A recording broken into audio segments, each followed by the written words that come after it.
हो जाओ भगवान से पीछे।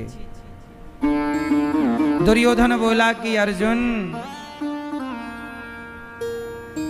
छाछ छाछ तुम्हें मिली, मक्खन मक्खन मैंने ले लिया। अर्थात सेना रूपी मक्खन मेरे पास और निहत्थे कृष्ण रूपी छाछ अर्जुन तुम्हारे पास। दुर्योधन बोला तुम्हारे हाथ छाछ लगी, मेरे हाथ क्या लगा? जोर से मक्खन। तब अर्जुन मुस्कुराकर बोले दुर्योधन, मक्खन भले तुम्हारे पास है पर माखन चोर तो मेरे ही पास है। तुम भले माखन रख लो पर माखन चोर। अच्छा, महाभारत के युद्ध में भगवान ने पग पग में अर्जुन का साथ दिया, पांडवों की रक्षा की।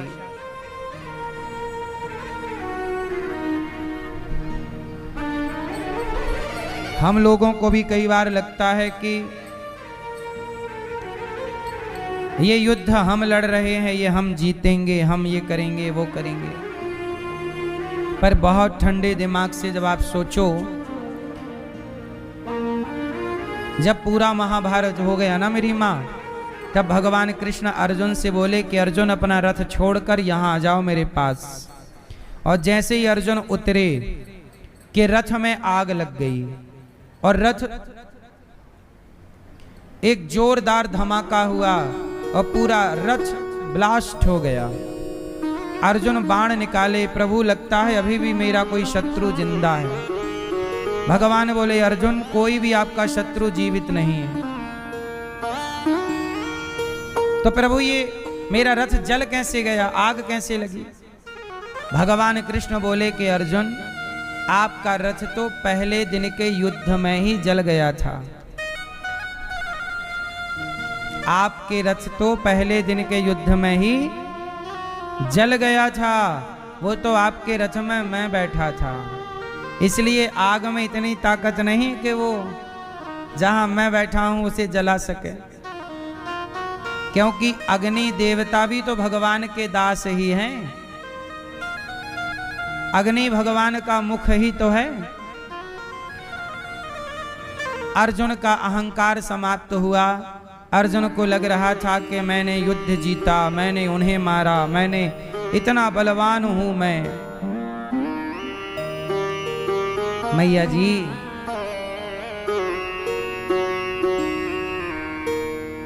अर्जुन को आज समझ में आया कि पूरे महाभारत के विजेता भगवान कृष्ण हैं। अच्छा, भगवान ने एक भी बाण नहीं चलाया, पर लड़े वही। ना लड़ते हुए भी वही लड़ रहे हैं, ना करते हुए भी वही कर रहे हैं। इसलिए तो तुलसीदास जी ने कहा, बिनु पग चलहि सुनहि बिनु काना, कर बिनु कर्म करहि विधि नाना। भगवान बिना कान के सुनते हैं, बिना आंख के देखते हैं, बिना पांव के चलते हैं, बिना हाथ लगाए काम, ये भगवान है। आप लोग कई बार ये मान बैठते हो कि मैं कर रही हूं, मैंने किया, आपने किया।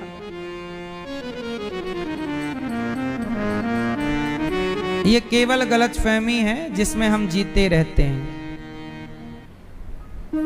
द्रौपदी के 5 पुत्रों को अश्वत्थामा ने मार डाला। गुरु द्रोणाचार्य ने महाभारत में प्रतिज्ञा कर ली कि कल के युद्ध में मैं पांडवों को मार दूंगा। पांडवों को मारने की प्रतिज्ञा किसने कर ली थी? भीष्म पितामह ने। भीष्म पितामह बोले कल के युद्ध में मैं पांडवों को मार डालूंगा। जब द्रौपदी को पता लगा कि पितामह ने मेरे पतियों को मारने की प्रतिज्ञा कर ली, तब द्रौपदी दौड़ करके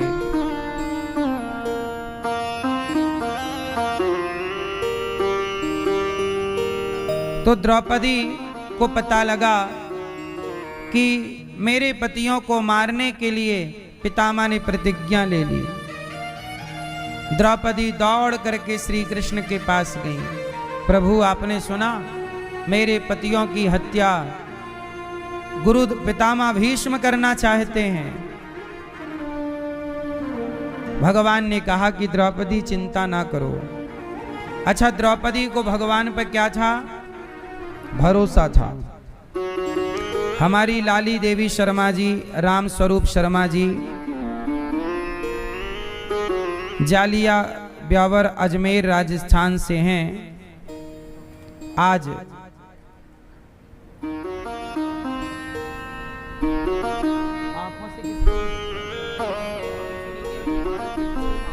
राम स्वरूप जी, लाली मैया को नहीं दिखता। लाली मैया हैं, घर पे बैठी हैं, अभी कथा सुन रही हैं, उनको दिखता नहीं है, पर उन्होंने अपने बच्चों से यहाँ वृद्ध माओं के भोजन के लिए, संतों की सेवा के लिए मैया ने 45,000 रुपये भिजवाए हैं कि जाओ बेटा गौरी गोपाल में वृद्ध माओं को भोजन करा के आओ। तो ये बच्चे आए हैं अपनी माता के लिए भोजन देने के लिए। देखो मैया नहीं आ सकती तो बच्चों के हाथ भिजवाया कि जाओ वृद्ध माओं के लिए, यहाँ की सेवाओं के लिए। आप भी गौरी गोपाल आश्रम की सेवाओं से अपने आप को जोड़िएगा जरूर, और आप भी इन सेवाओं से अपने आप को जोड़कर पवित्र कीजिएगा।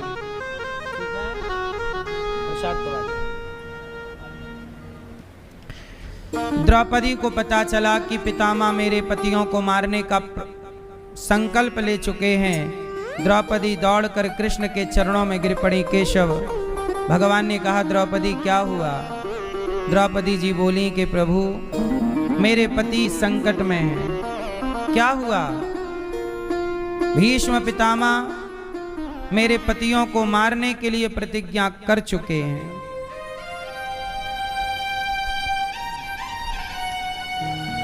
चलो अर्जुन से बात करते हैं, कल का युद्ध वही लड़ेगा तो कोई प्लानिंग तो होगी। अर्जुन के पास गए। अर्जुन अर्जुन जागो। अर्जुन सो रहे थे, रात का टाइम था। अर्जुन सो रहे, भगवान ने जगाया, अर्जुन जागो। अर्जुन ने कहा प्रभु क्या हुआ? अरे कल तुम्हें मारने के लिए भीष्म पितामह ने प्रतिज्ञा कर ली है, कल तुम्हें मार डालेंगे। अर्जुन बोले कन्हैया नींद बहुत आ रही है, आओ आप भी सो जाओ, यहां सो चलो। कन्हैया बोले अर्जुन तुम्हें नींद आ रही है, कल तुम्हें मरना है।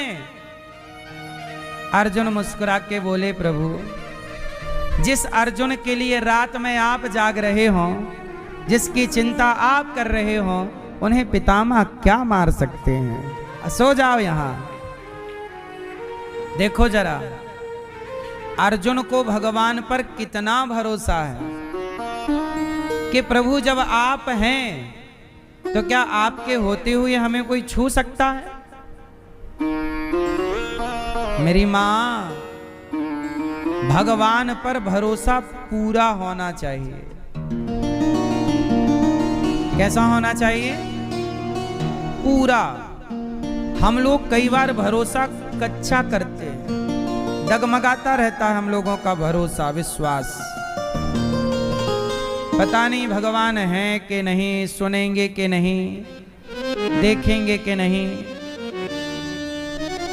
इस तरह की आप कंफ्यूजन में रहते हैं। मैया एक भरोसे एक बल, या तो भरोसा करो मत, और करो तो फिर पूरा करो।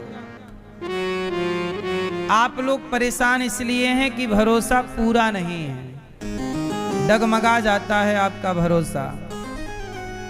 अर्जुन ने कहा प्रभु सो जाइए। भगवान ने कहा नहीं नहीं, कोई प्लानिंग करके कल की कर लो। भगवान अर्जुन बोले कि फिर आप करिए, हम क्या करें? कन्हैया बोले द्रौपदी अब तू ही अपने पतियों की रक्षा कर सकती है। द्रौपदी बोली कल का युद्ध मैं तो लड़ नहीं सकती ना, मैं कैसे कल का युद्ध लड़ूं और कैसे पतियों की रक्षा करूं?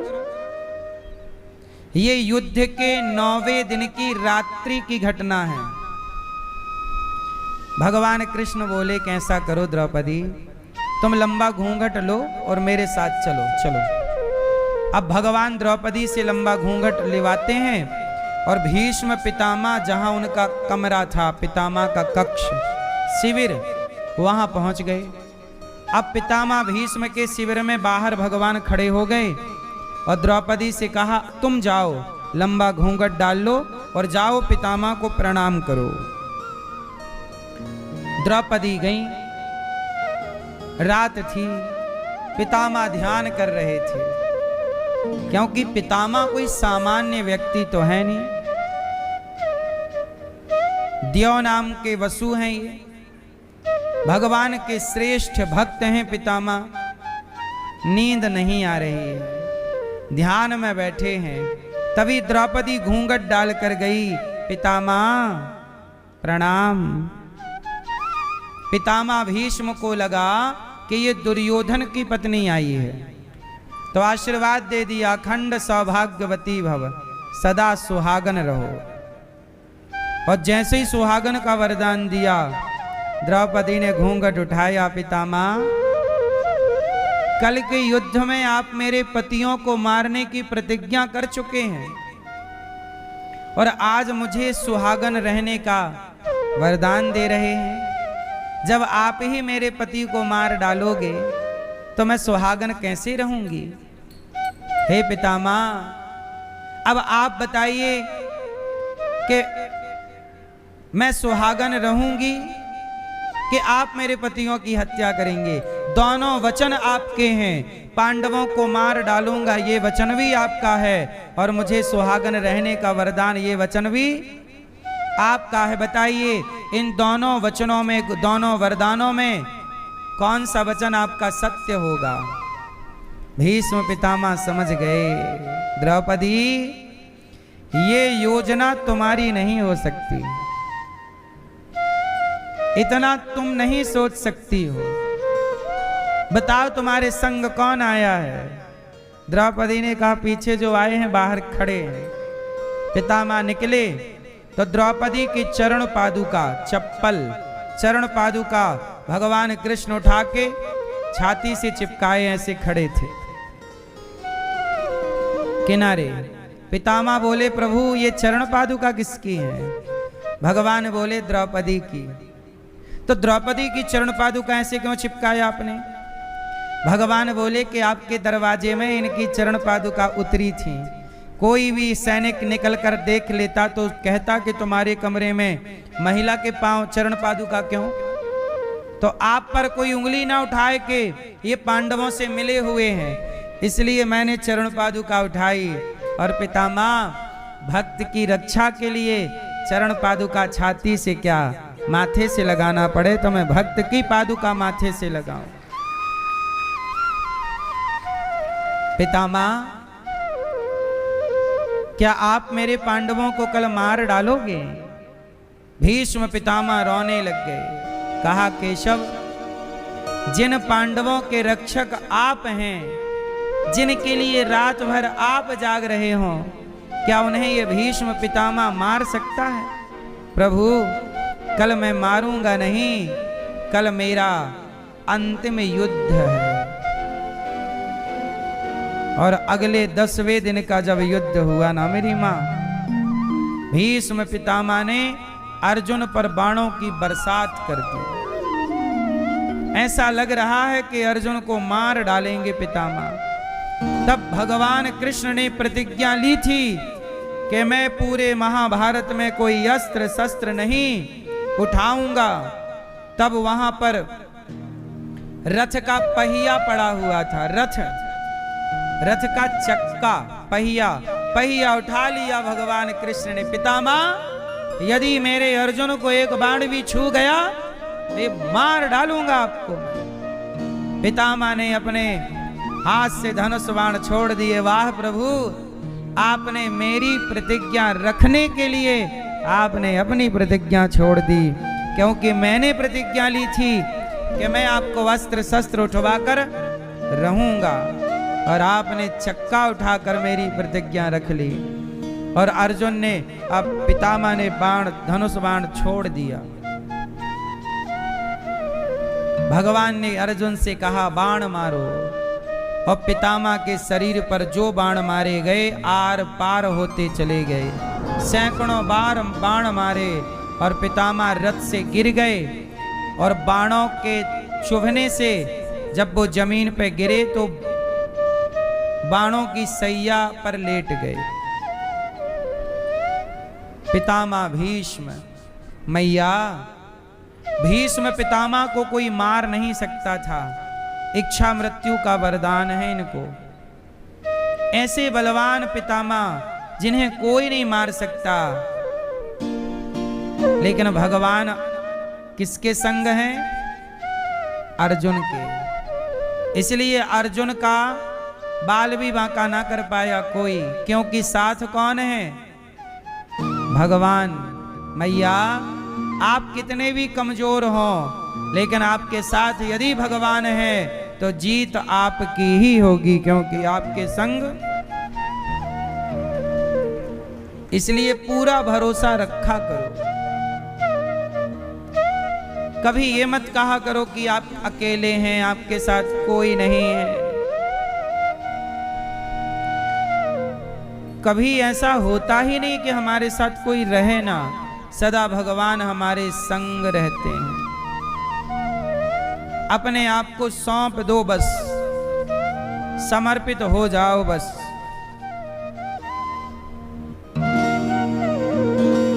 समर्पण कर दीजिए बस। महाभारत के युद्ध में पांडवों की जीत हुई, 100 के 100 कौरव मारे गए। पर गुरु द्रोणाचार्य के जो बेटे थे ना, अश्वत्थामा द्रौपदी के 5 पुत्रों की हत्या करने में सफल हो गया। 5 बेटे मार डाले द्रौपदी के। द्रौपदी दौड़ी दौड़ी कृष्ण के पास गई, हे श्याम सुंदर, हे केशव, मेरे 5 पुत्रों की हत्या अश्वत्थामा ने कर दी। भगवान कृष्ण बोले, द्रौपदी इन 5 बच्चों की आयु इतनी ही थी। देखो भगवान चाहते तो सबको जिंदा कर सकते थे, पर नहीं, पांडवों को मरने नहीं दिया। द्रौपदी के 5 पुत्र चले गए। कई बार किसी के जीवन के लिए किसी का जीवन जाता है। ईश्वर का बैलेंस ऐसा ही है। कई बार आप कहते हैं कि हम भगवान की इतनी पूजा करते हैं, इतना जप तप करते हैं, पर हमारे यहाँ पर ये क्यों हो गया? बच्चे की, पति की, किसी की ऐसी मृत्यु क्यों हो गई? हम तो भक्त थे, हमने तो कभी भगवान का कुछ नहीं बिगाड़ा। तो द्रौपदी ने कौन सा बिगाड़ा था? पर द्रौपदी के भी तो 5 पुत्रों की मृत्यु हुई कि नहीं? द्रौपदी के पुत्र तो गए। भगवान कृष्ण के सगे भांजे अभिमन्यु, सुभद्रा के पुत्र, उनकी भी मृत्यु हुई इसी महाभारत में, जो कि 20 साल का बालक था। ये मृत्यु लोक है मेरी मां। यहां सब लोग मरने के लिए ही आए हैं। कोई ऐसा ना रहा इस जगत में जिसे आकर के जाना ना पड़ा। हाँ, कोई जल्दी चला गया, थोड़ा देर से गया, गए सब। आया है सो जाएगा, राजा रंक फकीर, एक सिंहासन चढ़ चला, एक बंधा जंजीर। जाना सबको ही है। इसलिए कहता हूं, इस संसार में आए हो, ज्यादा यहाँ के हो के ना रह जाना। यहाँ के लोगों से प्यार ना कर लेना, लगाव ना लगाना, दिल ना लगाना। यहाँ के लोग अपने नहीं, यहाँ के लोग अपने तो केवल भगवान हैं। यहाँ हम आए हैं और यहाँ से हम भी अपना काम पूरा करके चले जाएंगे। एक तारीख आएगी जो आपके फोटो पे अंकित हो जाएगी, लिख जाएगी। एक आपकी जन्म की तारीख रहेगी पहली, और जब आप मरोगे तो आपकी फोटो में इस तारीख को जन्म की, यहाँ जन्म की तारीख, यहाँ मृत्यु की, ये 2 तारीख आपकी भी। एक बात बताएं, मरने की तारीख तो है कि नहीं? बस आपको पता नहीं है जन्म की तारीख और मृत्यु की तारीख। फोटो रह जाएगी, लोग आएंगे। इसलिए कहता हूं मेरी माँ, यदि तुम यहाँ के थे तो यहाँ से चले क्यों गए? इसका मतलब आप यहाँ के नहीं थे। मैया आप कहाँ से आई हो? हैं? कहाँ से? इंदौर से। आप इंदौर की हो? मैया आप कहाँ की हो? राजापुर, बिलासपुर। आप मैया हैं? हाँ, कथा नहीं सुन रही हो मेरी माँ? कह रही हो हम इंदौर से आई हैं, कह रही हैं मैया हम बिलासपुर से आई हैं। अरे मैया तुम इंदौर की कब से हो गई? तुम यहाँ की नहीं हो, तुम वहां की हो। झूठा पता ना दो। इंदौर में तुम हमें मिलो ना मिलो, वहां जरूर मिलोगी। बोलो हाँ कि ना। तो हम कहाँ के हैं? हम सब यहाँ के नहीं हैं, हम सब वहाँ के हैं। और यहाँ रहोगी थोड़े समय, यहाँ से चलो वहीं चलना है। इसलिए यहाँ वालों से ज्यादा मोहब्बत ना करना। धृतराष्ट्र चले गए। दुर्योधन क्या बोल रहा था? सुई की नोक बराबर जमीन नहीं दूंगा पांडवों को। यही ना बोल रहा था? सुई की नोक बराबर भी जमीन नहीं दूंगा। अब मर गया दुर्योधन तो ले गया होगा सुई की नोक बराबर। ले गया दुर्योधन? ले गया? ले खुद नहीं गया रत्ती भर, वो बातें कर रहा है सुई की नोक बराबर नहीं दूंगा। जिस जमीन के लिए महाभारत हुआ, आज भी वो जमीन जहां की तहां है। ना जीतने वाले रहे ना हारने वाले रहे, जमीन जहां की तहां। आप लोग पता नहीं किस बात की लड़ाइयां करते हैं।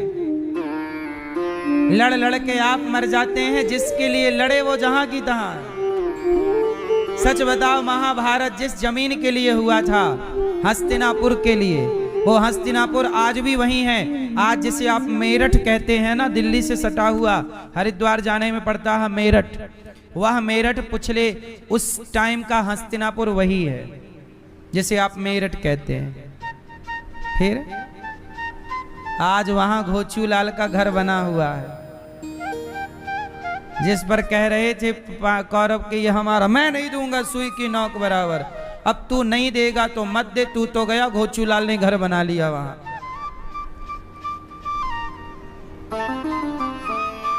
इसलिए मेरी मां, समझदारी नहीं है ये महाभारत। ये सिखाता है कि वो लड़े सो लड़े, तुम ना लड़ना। महाभारत पढ़कर भी, सुनकर भी, समझकर भी यदि आप लड़ते ही रहे तो फिर आपने कुछ जाना नहीं। सही है ना भैया? इसलिए भाई भाई, पूरा महाभारत किसका है? भाई भाई की लड़ाई है। महाभारत में किसकी लड़ाई हुई? भाई। किसके लिए हुई?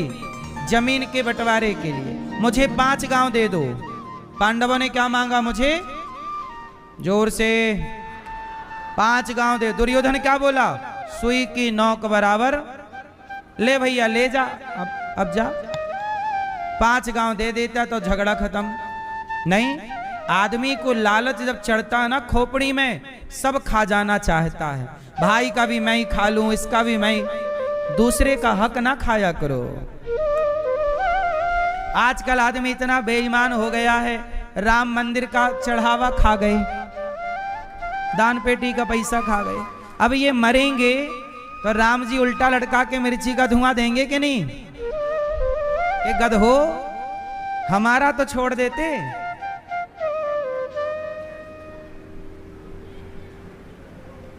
इतना बेईमान हो गया, डरता नहीं आजकल आदमी। वो ये नहीं डर रहा है कि हमें, अरे तुझे यहां के लोग नहीं देख रहे हैं, पर विधाता तो देख रहे हैं।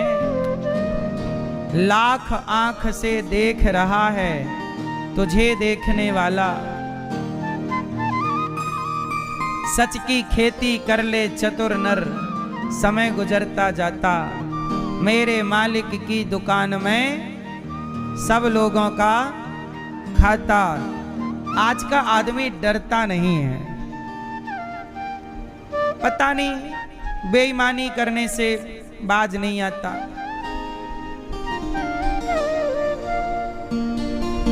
सुनो, दो दोस्त थे, दोनों की सरकारी नौकरी थी, दोनों अच्छे पोस्ट पर थे, दोनों एक साथ रहते थे। पर दोनों दोस्तों में एक बहुत ईमानदार था। सरकारी नौकरी थी, ईमानदारी से काम करता, 1 रुपए की घूस नहीं, 1 रुपए का हेर फेर भ्रष्टाचार, ईमानदारी से। और जो उसका दूसरा दोस्त था, वो उसको लगा यार सरकारी नौकरी मिली है तो चलो पैसा मौका मिला है, कमा। उसने भ्रष्टाचार शुरू किया। ये काम तब करूंगा जब 50,000 दोगे, लाख दोगे। ऐसे कर करके उसने खूब पैसे कमाए, बड़ा बंगला बनाया, बड़ी गाड़ी खरीदी। एक दिन वो अपने मित्र से बोला, यार तू भी तो चाहे तो करोड़ों कमा सकता है, तू बिल्कुल साइकिल से आता जाता है। तो उसके मित्र ने कहा कि मैं साइकिल से इसलिए जाता आता हूं, सरकार मुझे जितना देती तनख्वाह उसी से मेरा गुजारा हो जाता है, दाल रोटी तो चलनी है। बच्चे ठीक ठाक पढ़ रहे हैं, बच्चों को मैं संस्कार देता हूं कि बेटा पढ़ लिख के तुम अपना कमाना, मैं अपना कमा के तुम्हें पढ़ा रहा हूं, तुम अपना आगे करना। क्या करना है यार? तो उसका भ्रष्टाचारी दोस्त बोला, देख मेरा बंगला है, मेरी गाड़ी है, तू भी चाहे तो कमा सकता है भ्रष्टाचार करके, तू नहीं करता। साइकिल में चलने वाले दोस्त ने कहा कि मुझे सुकून की नींद आती है अच्छी, कोई बीमारी नहीं है भगवान की कृपा से, समय से ठीक ठीक भूख लगती है, खाता हूँ, ठीक ठीक सोता हूँ, पत्नी बहुत प्रेम करने वाली है, मेरा बेटा बड़ा आज्ञाकारी है, और क्या चाहिए? तू भी छोड़ दे ये बेईमानी करना, ये पैसा अच्छा नहीं होता। बेईमानी जो तू करता है लोग हंस के नहीं देते, लोग तुझे रो करके देते हैं, कर्जा काढ़ के देते हैं। तू जानता है कि ये काम सरकार की ओर से फ्री में होगा, पर तू पैसा लेता है तो बेईमानी करता है। दोस्त तू मत कर, ये बड़ा गलत पैसा है यार, तू मुझे क्या पाठ पढ़ाएगा, करने दे, सब कर रहे हैं। दोस्त समझा ही सकता था। अब ये भ्रष्टाचारी बेईमानी करके बड़ा घर, बड़ा सब कुछ बना लिया, 4-5 साल में ही बहुत बड़ा आदमी हो गया। लेकिन जब पैसा बेईमानी का घर में आता है ना, तो घर को अशांत कर देता है। अब इसकी पत्नी से न थोड़ी खटापटी होने लग गई। बेटा बड़ा हुआ, बोला पिताजी गाड़ी दिलवाओ, मना कि अभी तू बहुत बड़ा नहीं है, चल गाड़ी नहीं दिलाएंगे। तो पत्नी ने पक्ष लिया, नहीं क्यों नहीं दिलाओगे, सब लड़कों के पास गाड़ी है, दिलाओ दिलाओ, पीछे पड़ गई। अब इसने जो बेईमानी का पैसा कमाया उसी पैसे से बेटे को गाड़ी दिला दी। और जब गाड़ी दिलाई तो बेटे ने गाड़ी चलाई, और चलाई तो एक्सीडेंट हो गया। ठीक से चलाई नहीं, शराब पीने वाला बेटा था, पी के चलाई, एक्सीडेंट हो गया, उसकी मृत्यु हो गई। और जब बेटे की मृत्यु हुई, इसे सूचना मिली तो ये आवाक रह गया, रोता रोता हॉस्पिटल गया, बेटे का अंतिम दर्शन कर रहा है, बेटा हाथ से चला गया। पत्नी को बोला कि तूने गाड़ी दिलवाई थी। इस बात को लेके दोनों में बड़ी कहा सुनी हुई, दोनों में तलाक हो गया। आधी से ज्यादा संपत्ति पत्नी लेके चली गई। इसके हाथ में बेटा हाथ से चला गया, संपत्ति चली गई, पत्नी भी हाथ से चली गई। आपको क्या लगता है बेईमानी करके कमाओगे, सुखी रहोगे? कोई ना देखे तुम्हें, फिर भी विधाता देख रहा है। दुर्योधन भूल गया था कि हमें देखने वाला लाख आंख से देख रहा है। रावण भूल गया था कि उसे कोई देख रहा है। उसके पाप का घड़ा भर गया। आप लोग ना अंधे हो जाते हैं। आपको लगता है कि हमें तो कोई देख नहीं रहा है। किसका अंत नहीं हुआ ये बताइए, किसकी अति का? आप सब्र रखिए, बस चुप रहिए।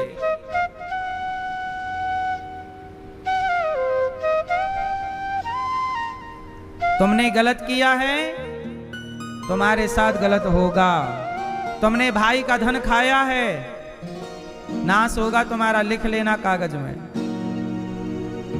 इसलिए किसी का धन लाख पड़ा है, पड़े रहने दो। आप मत छुओ, आप मत उठाओ। कई बार लोग कहते हैं गुरुजी हमें सड़क में पड़ा हुआ पैसा पड़ा है, हम क्या करें? अरे पड़ा है, पड़े रहने दो, अपना रास्ता चलो। लाख पड़ा है, पड़े रहने दो, आप चलो। मत देखो किसी की ओर।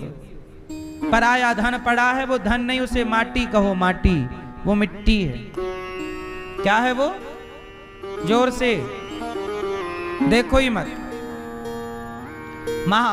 भक्तमाल में राका वाका की कथा है। राका वाका नाम के भक्त थे, पति पत्नी है दोनों। दोनों कीर्तन करते, दोनों भजन करते, दोनों भगवान का चिंतन करते।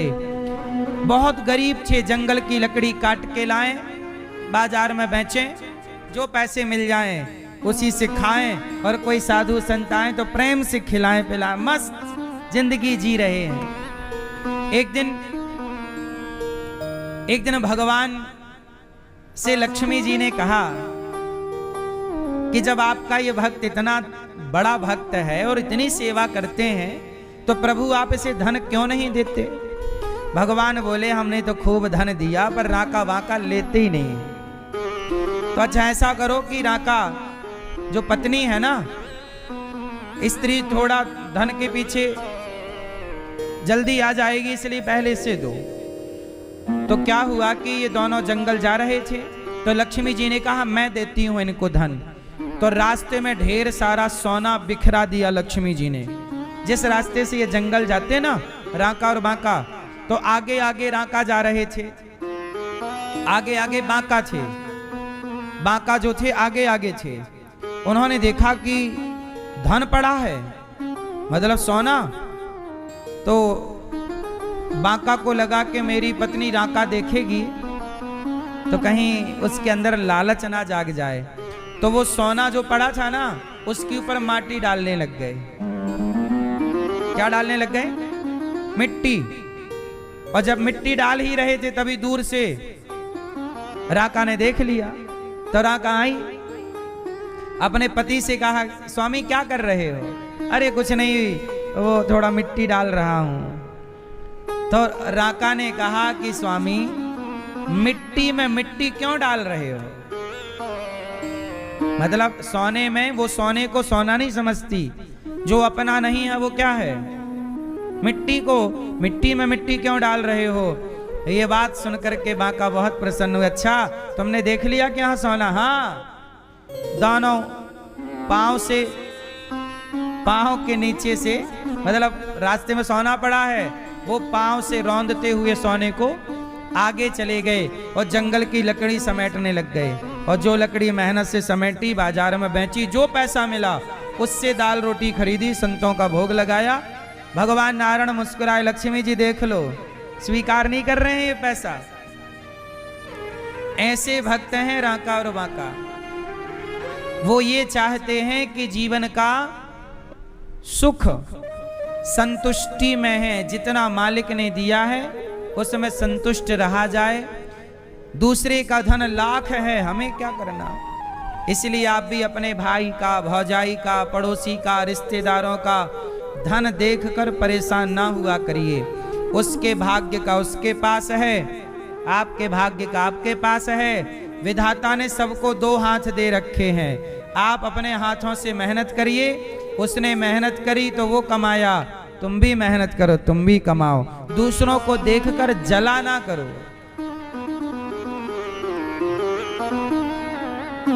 हाँ,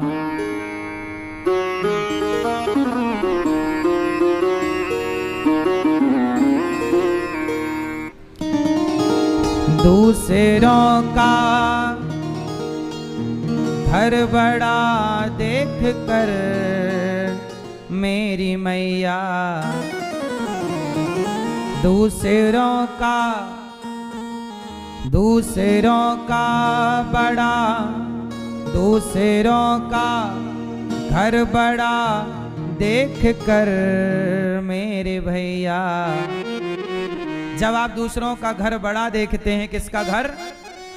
दूसरों का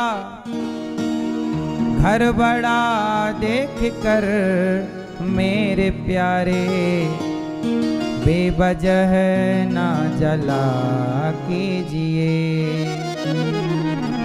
बेवजह ना जला कीजिए। कई बार आप जलते हो, ईर्ष्या, अरे इसका घर बड़ा, इसके घर ये, अरे उसने मेहनत की, उसका बड़ा है, तुम भी करो ना। जलने से क्या होगा?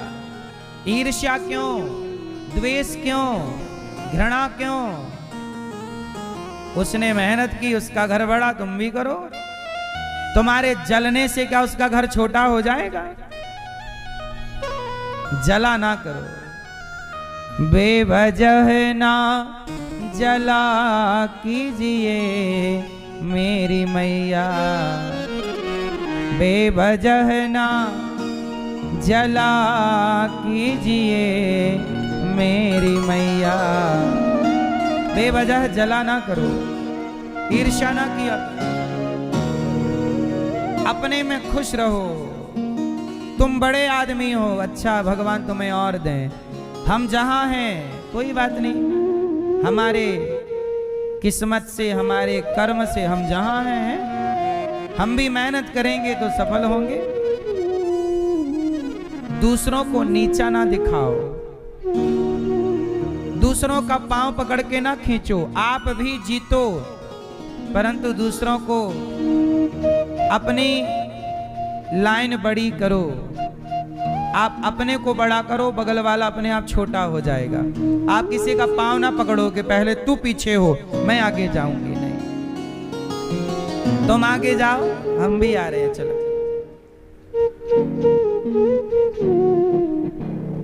दुर्योधन हड़पना चाहता था पांडवों का, हड़प लिया। वो केवल धन नहीं हड़पना चाहता, पांडवों की पत्नी भी हड़पना चाहता था। उतार दो कपड़े द्रौपदी के, लाव से मेरी जंघा पर बिठाओ दुशासन। बताओ, केवल धन नहीं, पत्नी पर भी नियत थी इसकी। सर्वनाश हुआ कि नहीं? इसलिए कहता हूं मेरी माँ, इन आंखों से ना सब चीज ना देखा करो, जो देखने योग्य है वही देखो। इन आंखों से पराया धन मत देखना, इन आंखों से पराई नारी मत देखना। ना देखने का मतलब है गलत नजर से। आंखें हैं इसका मतलब ये नहीं कि कुछ भी देखोगे, वाणी है इसका मतलब ये नहीं कुछ भी बोलोगे, कान है इसका मतलब ये नहीं कुछ भी सुनोगे, कुछ भी ना देखो। दुर्योधन ने देखना चाहा, उतार दो कपड़े द्रौपदी के, मेरी जंघा पे ला के बिठाओ। नाश हो गया कि नहीं? ऐसे ही है मेरी माँ, थोड़ा अपने बच्चों के ये सब बातें सिखाया करो। आप में से बहुतों के बच्चे ऐसे हो जाते हैं, आप कहते हो महाराज जी मेरा बच्चा सुनता नहीं है ना? तुम्हारे अपने बच्चे नहीं सुनते, चौराहे पर बैठकर किसी बहन बेटी को गलत बोलते हैं, है ना? नारी का सम्मान करना सीखा नहीं, पुरुष का सम्मान करना स्त्री ने भी नहीं सीखा। आजकल माँ बाप बच्चे पैदा तो कर रहे हैं, पर संस्कार देने की जिम्मेदारी कोई ले नहीं रहा है। बोलो हाँ, आजकल लोग अपनी जिम्मेदारी से भाग रहे हैं, माँ बाप भी भाग रहे हैं। जिम्मेदारी माँ बाप खुद नहीं बच्चों को संस्कार दे रहे हैं। जब बेटा सुनने लायक है, सुनता है, तब उसे कथा सुनवाते नहीं हो, अच्छी बातें सुनवाते नहीं हो, और जब वो बड़ा हो जाता है तब कहते हो सुनता नहीं है। भाई कच्चे घड़े को ही ना बदला जा सकता है, पकने के बाद तो फिर आप उसे बदल नहीं सकते। कच्चे घड़े का आकार बदल सकते हैं आप, कच्चे घड़े का लड़कपन में बदला जा सकता है, जवानी में बदलना कठिन है। इसलिए आजकल बहुत सारे माँ बाप। अच्छा ये बताओ, महाभारत के युद्ध में किसकी गलती थी? हैं? बाबूजी बताओ, महाभारत के युद्ध में किसकी गलती थी? बैठे बैठे हैं? किसके? क्लियर नहीं आ रही आवाज। किसकी? हाँ, किसकी गलती थी? हैं? धृतराष्ट्र। किसकी मैया? किसकी गलती थी? हैं? किसकी? पीछे वाली मैया। यहां वाले भैया मैया बताओ, किसकी गलती? पीछे वाले भक्त, किसकी गलती? किसकी? हाँ, पूरे महाभारत में धृतराष्ट्र की भी गलती है, दुर्योधन की भी, दुशासन की भी, कर्ण की भी, पितामह की भी, सबकी है। पर इन सब में एक और गलती है। किसकी? गांधारी की। किसकी? क्यों? गांधारी मां भी गजब है। पति अंधा है तो पट्टी बांध ली। अरे पति अंधा है तो आप उनकी आंख बनती। अब जिस मां की आंखों में पट्टी बंधी होगी, बाप अंधा और मां की आंखों में पट्टी होगी, तो बेटा दुर्योधन जैसा ही होगा। इसलिए मां की आंखों में पट्टी नहीं होनी चाहिए। मां की आंखों में, इसलिए मां कभी गांधारी जैसी ना हो। गांधारी ने एक बार आंखों की पट्टी हटाई थी। जब दुर्योधन बचा, कह दिया कि कल आ जाना निर्वस्त्र होके, मैं तुझे देखूंगी तो तेरा पूरा शरीर वज्र का हो जाएगा। जब दुर्योधन आया तो भगवान ने कहा कि पूरे कपड़े उतार के जा रहे हो, थोड़ा पत्ते वत्ते से कमर तो ढक लो। पत्तों से ढक लिया।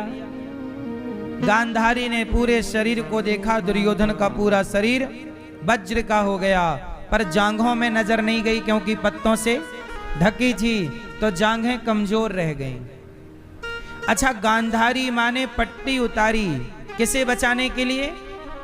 दुर्योधन के लिए। काश गांधारी ने आंखों की पट्टी द्रौपदी को बचाने के लिए हटाई होती तो यह महाभारत ही ना होता। पट्टी हटाई पर गलत को बचाने के लिए। इसलिए मां, आप लोग अपनी आंखों में पट्टी, आप भी अपनी आंखों में पट्टी बांध लेती हो। तुम्हारा बेटा सिगरेट पीने लग गया है, तुम्हें दिखा नहीं? तुम्हारा बेटा गलत दोस्तों के संग बैठ करके गलत गलत बातें, गलत गलत योजना बनाने लग गया। तुम भी अपने बेटे को थोड़ा डांटा करो, है ना? लड़कियों को देख के गलत गलत बोलता है, थोड़ा डांटा करो, दो चार थप्पड़ जमा दिया करो। गधा, तेरी भी बहन है, तेरी बहन को कोई बोले तो? माँ बिल्कुल गांधारी हो जाती है, तब औलाद बिगड़ जाती है। यदि माँ बाप का कोई का एक का भी अंकुश रहे तो बच्चे जल्दी बिगड़ते नहीं हैं। आप माँ ना लापरवाह माँ हो गई हो। बस बच्चे पैदा कर दिए और पकड़ा दिया मोबाइल, ये ले, है ना? मोबाइल पकड़ा दिया, मोबाइल पकड़ाया और बाद में मैया रो रही, महाराज जी मोबाइल बहुत चलाता है बच्चा। मैया मोबाइल चलाता है बच्चा, दिया किसने मोबाइल? वो खरीद के तो लाया नहीं बच्चा, तुम नहीं दिया, रोगी तुम नहीं बनाया, अब रोती भी तुम हो, तुम ही रोगी बनाती हो, तुम ही रोती हो, क्योंकि तुम गांधारी हो। अच्छी मां बनो मेरी मां। आप सफल मां नहीं बन पाती हो, फेल हो। आपका बेटा आपकी बात नहीं सुनता, आपका बेटा आपकी नहीं मानता, इससे ज्यादा और आपकी असफलता क्या होगी? बताओ, सफल माँ कौन है? जिसका बेटा नहीं सुनता वो माँ सफल, कि जिसका बेटा आज्ञाकारी है वो माँ बाप सफल? कौन से माँ बाप सफल हैं? तुम्हारा बेटा आज्ञा। तुम कैसे माँ बाप हो? अपने औलाद को ठीक से, अरे कुम्हार घड़ा बनाता है कि नहीं? कुम्हार का घड़ा यदि फूटा है तो कच्चा कुम्हार है, और कुम्हार का घड़ा यदि पका है, ठीक से है, तो वो समझदार कुम्हार है। तुम भी वो कुम्हार हो जो अपने बच्चों का निर्माण करते हो। आप अपने बेटे को सही बनाओ तो आपकी जय जयकार है, और आपका बेटा बुरा बनेगा तो आपका ही समाज में नाम खराब होगा। तुम्हारा बेटा बलात्कार करेगा तो नाम तुम्हारा खराब होगा कि नहीं? तुम्हारी बेटी भाग जाएगी, नाम खराब होगा कि नहीं? तो तुम्हारी बेटी जब इस तरह से इलू इलू खेल रही थी, तुम्हारा बेटा जब अखियां लड़ा रहा था, तब तुम कहां थी? अपने बच्चों का मोबाइल चेक करते रहा करो। आजकल बच्चे पासवर्ड लगा के रखते हैं, 4 थप्पड़ जमा, खोल चेक करा। गधा कहीं का पासवर्ड लगाएगा। माँ बाप के आगे क्या पासवर्ड है? पासवर्ड जो बच्चा ज्यादा लॉक रखता है मोबाइल, समझ लो गड़बड़ है। इसको बाप के 4 जूते की जरूरत है, पूरे पूरे। यदि कुछ गलत नहीं है तो लॉक की क्या जरूरत? घर में तो घर वालों को तो पता रहे, हाँ बाहर वाले के लिए लॉक रखो, पर माँ को तो पता होना चाहिए बेटे का पासवर्ड। बाप को पता होना चाहिए नहीं बेटे का पासवर्ड? बोलो हाँ कि ना? तो आपके बेटों के मोबाइल, बेटी के मोबाइल को चेक करो, व्हाट्सएप पे किससे इलू इलू चल रही है, इंस्टाग्राम चेक कर डालो, फेसबुक चेक कर डालो पूरा। आजकल के छोरा एडवांस हैं, कंबल ओढ़ के अंदर इलू इलू खेलते हैं। माँ को लगा छोरी सो गई, सो ही नहीं, भेज रही है वो इलू इलू।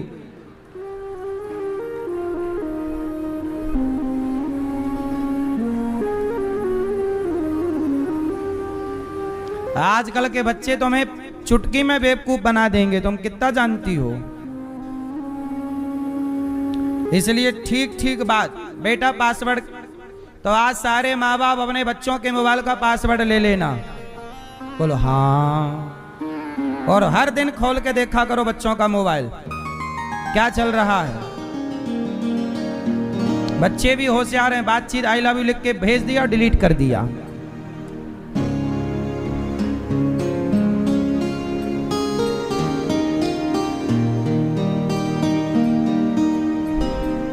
मैया तुम अभी चेक करने लग गई मोबाइल, ये देखो। हाँ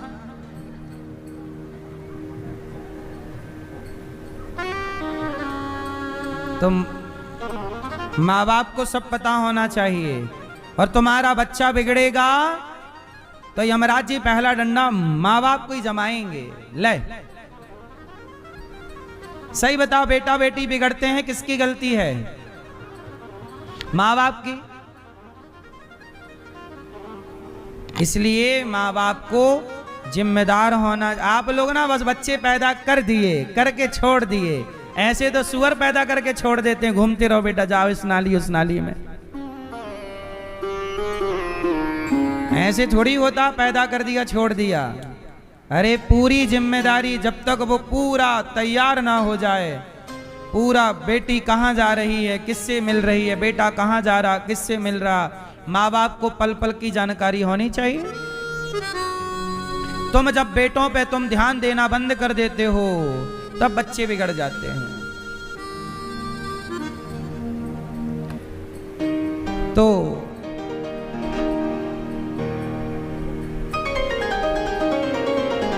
भगवान ने तो गांधारी भी इसकी जिम्मेदार है, पट्टी हटाई तो, पर द्रौपदी के लिए नहीं हटाई, दुर्योधन को बचाने के लिए हटाई। इसलिए परिणाम देख लो सामने है। गलत, सारी जिंदगी गलत ही रहेगा, गलत ना करो। द्रौपदी के 5 पुत्रों को जब अश्वत्थामा ने मारा, द्रौपदी भगवान की शरण में आई। अश्वत्थामा को पकड़ के लाया गया, द्रौपदी ये रहा हत्यारा।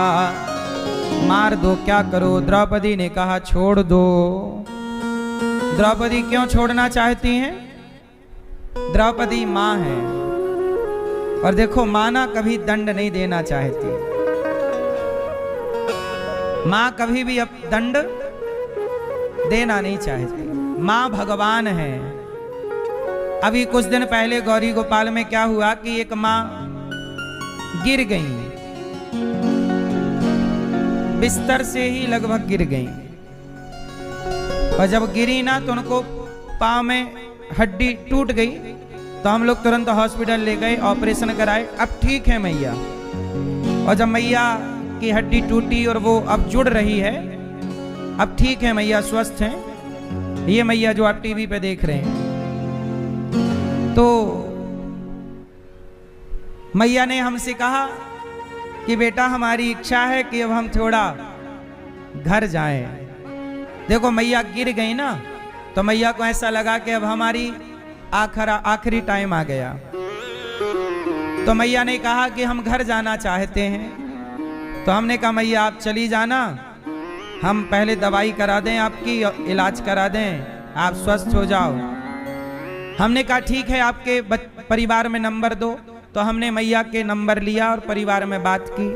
तो मैया के बेटा बेटी तो कोई है नहीं, केवल भाई है और भतीजे हैं। तो भाई भतीजों ने ही मैया को छोड़ा था। तो मैया सारी जिंदगी उन्हीं के पास रही, क्योंकि पति की मृत्यु हो गई थी पहले, बच्चे हुए नहीं, तो भाई के पास थी। तो मैया का ये मन था कि मतलब मेरे प्राण भाई के पास ही निकलें, घर में निकलें, जिनके साथ पूरा जीवन गुजारा, भतीजों को खिलाया है, प्यार किया है, तो बच्चों की तरह हो गए हैं वो। भाई माँ जिसको खिलाए पिलाए वही उसका पुत्र हो जाता है। तो उनका भी लगाव है कि मेरे भतीजे मेरे पुत्र जैसे हैं। तो कहा कि अब मेरा आखिरी टाइम है, तो घर में फ़ोन लगा दो कि भाई ले जाएं मेरे को। तो मैंने फ़ोन लगाया मैया के भाई और भतीजों को कि आपकी माँ, ये आपकी हैं जो मैया, ये आना चाहती हैं आपके पास। तो जब फ़ोन लगाए तो मैया तो कह रही हैं कि मेरा मन जाने का है, मैं जाना चाहती हूँ। पर जब भाई को फ़ोन लगाया तो भाई ने मना कर दिया, महाराज जी हमारे पास मत भेजिएगा। भतीजों को फ़ोन लगाया, भतीजों ने मना कर दिया, हमारे पास मत भेजिएगा। सोचिएगा। फिर हमने माँ से कहा कि माँ आप तो जाना चाहती हो, पर घर वाले तो मना कर रहे हैं कि हमारे पास मत भेजना। अच्छा बोली मैया ठीक है, तो फिर मत भेजो, जब वो नहीं चाहते तो हम क्यों जाएं। सोचिए। एक और मैया जो कि अब नहीं है, एक मैया थी, उनको सांस की बीमारी थी। तो सांस की बीमारी, डॉक्टर ने बोल दिया था कि अब टाइम कम बचा है। तो मैया एक दिन रो रही थी। मैंने कहा क्या हुआ? तो मैया ने कहा कि मैं अपने बच्चों से मिलना चाहती हूँ। अब देखो, एक माँ को पता चल जाए कि अब मैं मरने वाली हूँ, तो वो चाहेगी कि एक बार बच्चों से मिल लूँ, देख लूँ। तो माँ ने कहा कि बच्चों से मिलना है, बात करना है।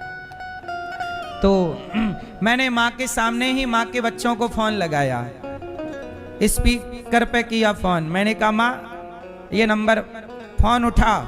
तो मैंने कहा भैया आपकी माँ आपसे मिलना चाहती हैं, आपकी माँ गौरी गोपाल वृद्धाश्रम में है, आप आ जाओ और अपनी माँ को ले जाओ, अब इनका आखिरी टाइम है। तो बेटे ने बोला कि मेरी माँ तो मर चुकी है, मेरी कोई माँ नहीं है, मेरी कोई माँ नहीं है। मैंने माँ को कहा देखो मैया। फिर माँ ने बोला बेटा मैं जिंदा हूं। तो बेटे ने फोन काट दिया।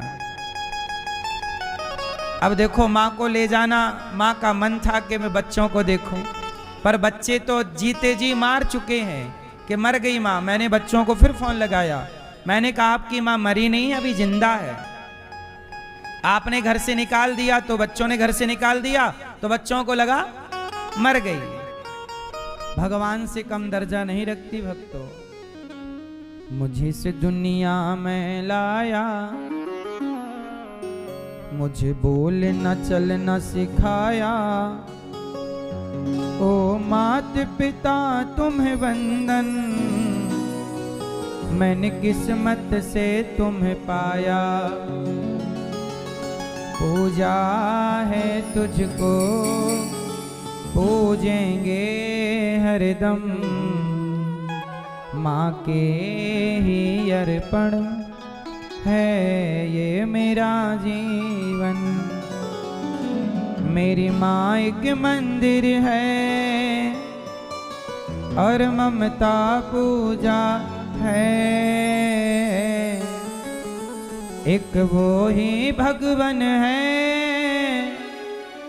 और कोई न दूजा है।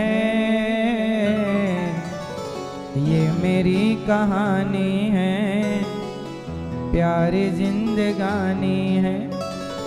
आज हूँ मैं जो कुछ भी, मेहरबानी तेरी है। माही मंदिर माही पूजा, ओ माँ से बढ़कर कोई न दूजा। माही मंदिर, क्या ये धरती, क्या ये अंबर, क्या ये अंबर, क्या ये धरती और माँ की तुलना हो नहीं सकती। बड़े बड़े ज्ञानी कहते हैं, माँ का रुतबा सबसे ऊंचा। माही मंदिर, तेरी उंगली पकड़ के चला, ममता के आंचल में पला। माँ ओ मेरी माँ, मैं तेरा लाडला, मैं तेरा लाडला। बन के तेरा साया मैं तुझको थाम लूं, उठ के पहले प्रभु से मैं तेरा नाम लूं। बन के तेरा साया मैं तुझको थाम लूं, उठ के पहले प्रभु से मैं तेरा नाम लूं। रखूं तुझे पलकों तले, पूजा करूं तेरी, तेरे सिवा तू ही बता क्या जिंदगी मेरी।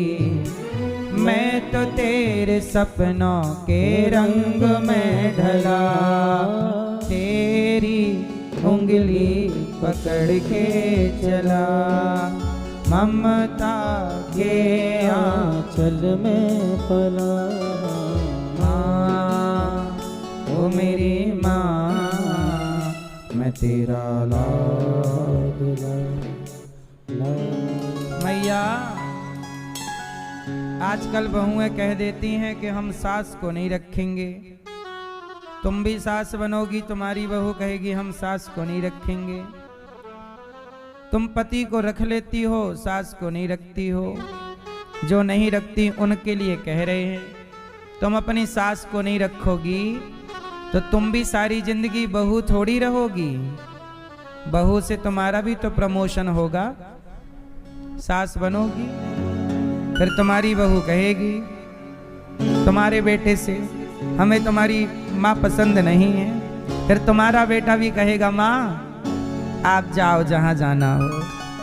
कैसा लगेगा आपको? इसलिए अपनी अपनी बेटियों को भी थोड़ा संस्कार दो ना मेरी माँ। ऐसे संस्कार दो कि सास के साथ रहा करे। सास कोई बहू से पैसे थोड़ी मांगती है। बुढ़ापे में शरीर